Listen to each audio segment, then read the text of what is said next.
Hey guys, so today in this lecture we are going to discuss velocity ratio. So in the last lecture we have seen different types of belt drive, that is open belt drive, cross belt drive, then right angle belt drive, and ideal belt drive, ideal pulley belt drive. So various types of belt drive we have seen. So today we are going to see velocity ratio.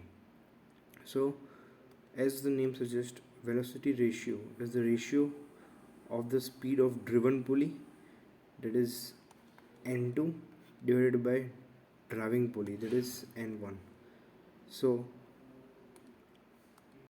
we can write that velocity ratio VR is equal to N2 by N1.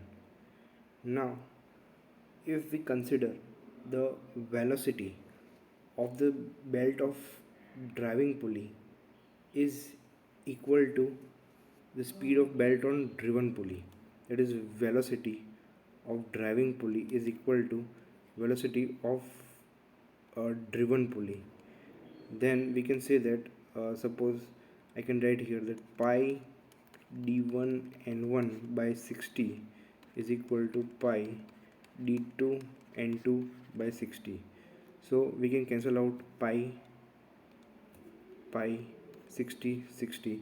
So we are left with is, that is d1 upon d2 is equal to n2 upon n1.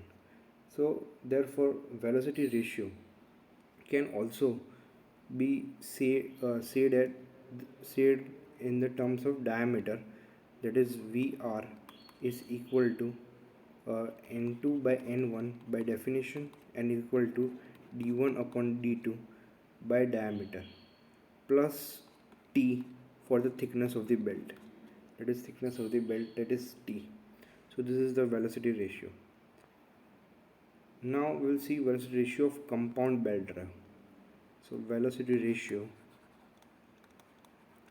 of compound belt drive. So for compound belt drive, let D1,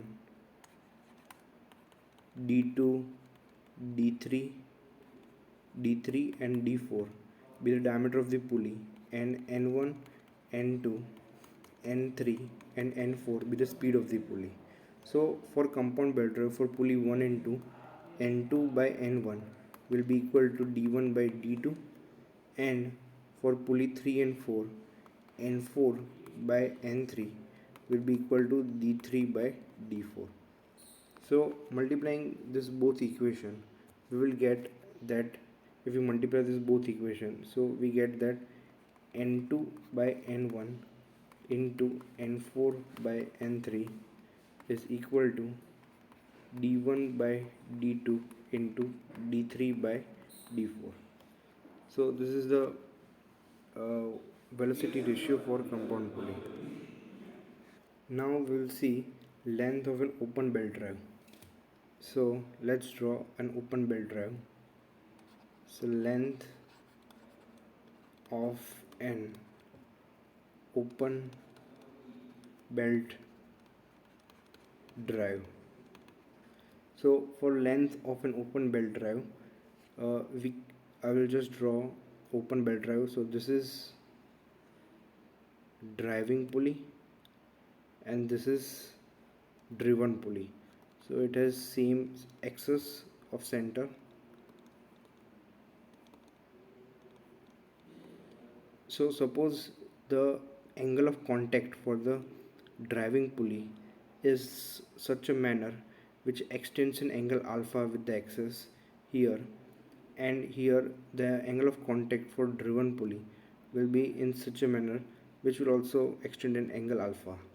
So the belt will be connected in such this manner. So belt contact will be connected in this manner. So let's say the distance between the two axes is equal to x, the diameter, or we can say the radius of the driving pulley is r1. So this radius is r1, and this radius of the driven pulley is R2. So the radius of the driven pulley is, or smaller pulley you can call, as R2. Now we will just use some points. So let's say the center of the larger pulley as O1, the center of the smaller pulley as O2 here, and the angle of contact here for the larger pulley here is E, and G for driven pulley as F and H, and this angle which create 90 degree with the center of the smaller pulley, this angle will be also alpha, and this is a right angle triangle which extends towards the axis of the driving pulley. So this is rotating in this direction, we will assume that. So now we have to find this length, whole length of the belt. Okay, how much is the length of this whole belt? So how much is the length? So let's L is the length of this whole belt. So length will be arc JGE. So I will call this G, I will call this K. So J, so I will call arc GJE. So this arc, so GJE, this is arc GJE plus EF plus arc FKH, so plus FKH arc plus HG, or you can call GH. Now as we know that this GH and EF are same, so I can write here.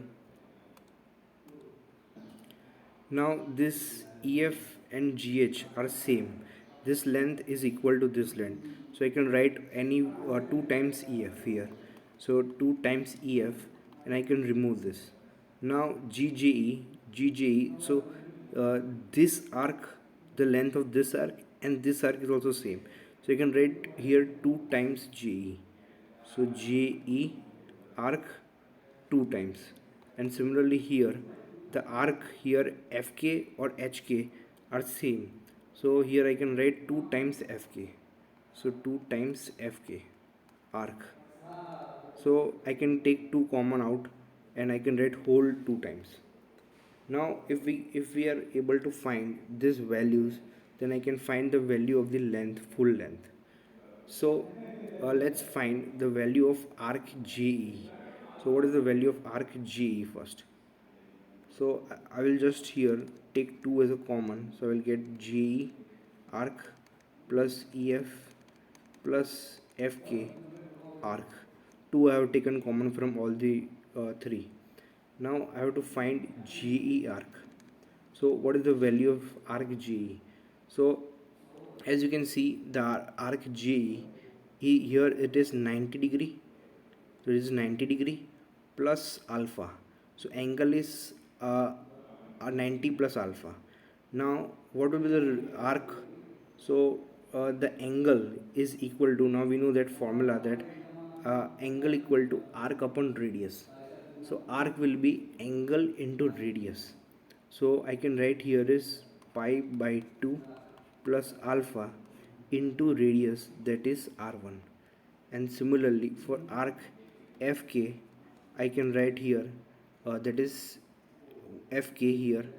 So here this total is 90 degree and 90 minus alpha here, so I can write here pi by 2 minus alpha into R2. So I have got the values of G and FK. So now I can substitute these values towards the total length L. So the total length L will be equal to 2 times G, it is pi by 2 plus alpha into R1 plus EF. So here we have found arc J and FK, but we have not found EF here. So let's first find EF and then we will replace all the values. So let's find first EF. So what is the value of EF? So EF we will see in the diagram. So here we can see that there is a right angle triangle. So this is suppose M. So this is MO2. I can say that EF is equal to MO2. So instead of EF I can write MO2 here. So MO2. Now what is MO2? So here there is a right angle triangle. So I can use the Pythagoras theorem to find the value of MO2. So this is hypotenuse. Sorry, this is the hypotenuse, that is O1 and O2. So to find MO2 I can write under root O1 O2 square minus O1 M square. So I can find the value of MO2 or EF. Now what is O1 O2 square? So O1 and O2 is nothing but length x. So O1 and O2 is nothing but length x, and O1 and M. So O1 and M, what is O1M? So O1M is nothing but the difference between two radius. So this is R1 radius, and this is R2 radius. So this is R2 and this is R1. So if I subtract R1 from R2, so I will get this length. So that is O1M. So it will be R1 minus R2 whole square. So EF will be equal to under root x square minus, so I can just take x as a common outside, so I will just rub this. So x into 1 minus R1 minus R2 divided by x whole square. So if we use the binomial theorem and expand it, so we can write that EF is equal to x minus 1 by 2 into R1 minus R2 by x whole square. Now we will just substitute these values of JE, FK and EF in the equation of the length.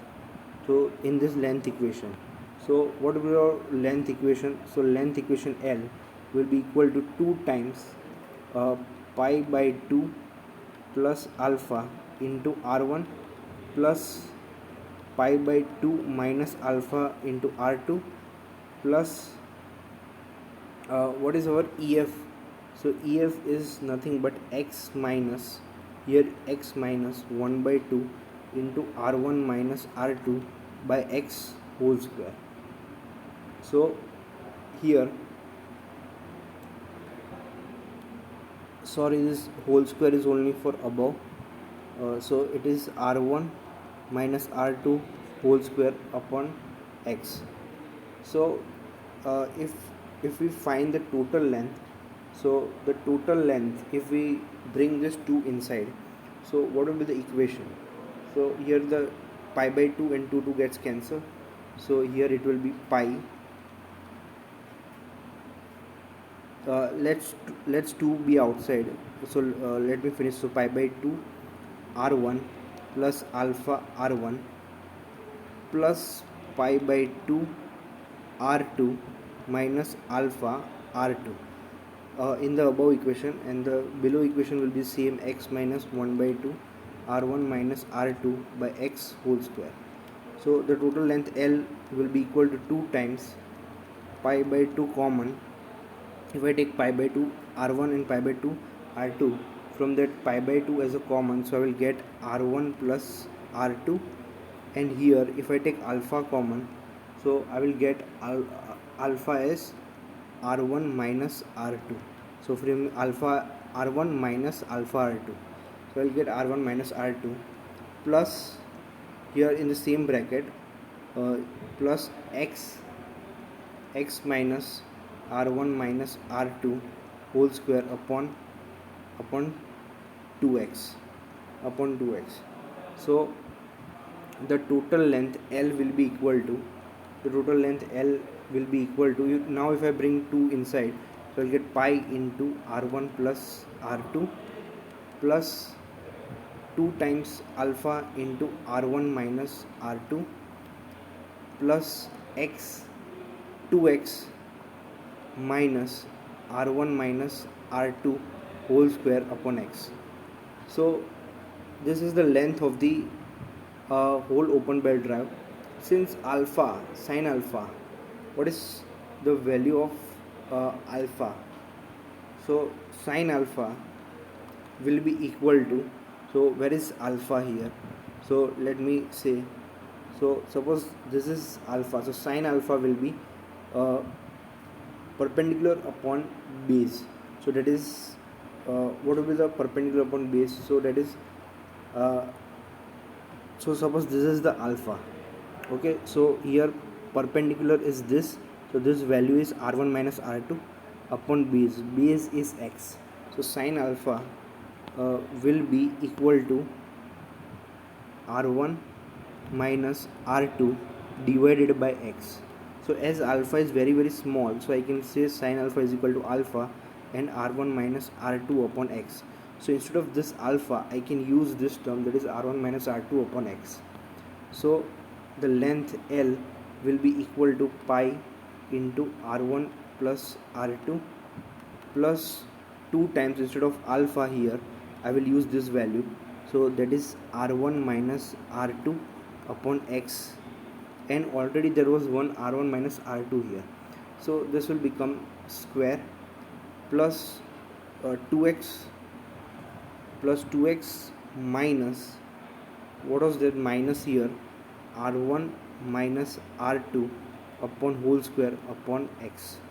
Now as you can see that here,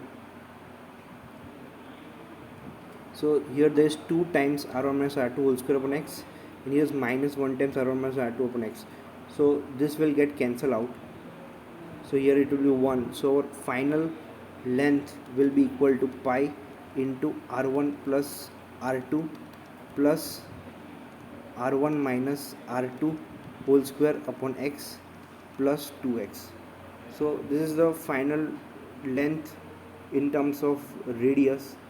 So if I want to mention this length in terms of diameter, so it will be equal to pi by 2 d1 plus d2 plus 2x plus d1 minus d2 whole square upon 4x. So this is the in terms of diameter, and this formula is in terms of radius. So whichever is being used, so we can use any of the any of the term. So this is the length of an open belt drive, and we have also seen the velocity ratio. So that is velocity ratio of the cross belt drive and compound belt drive. So I hope you understood this lecture, and in the next lecture we will see the length of the cross belt drive. So this was open belt drive, and we will see the length of the cross belt drive in the next lecture, which is similar to this length of the cross belt drive. So there is length of the cross belt drive. So I will just draw the diagram and show how it will be. You can just practice or try to find of this length. So the length will be in such a manner. So suppose these are the axes. So this will be the angle of contact. So this is alpha, and this time the angle of contact here will be this. So here this will be alpha, and this length will be x. So this length will be x, and this length will be r1, and this length will be r2. So I hope we will continue from here to the next lecture. You can if you can try to find the length of this belt. So hope to see you in the next lecture. So thank you very much. Just write here this denomination. So r1 and r2 are the radius. Here to just write this denomination. X is equal to distance between two center pulley. L is equal to total length. So distance between two center pulley. So this is the distance between two center pulley, and L is the total length. So I hope you understood this, and you can find the length of the cross belt drive. So we will discuss this in the next lecture. So thank you.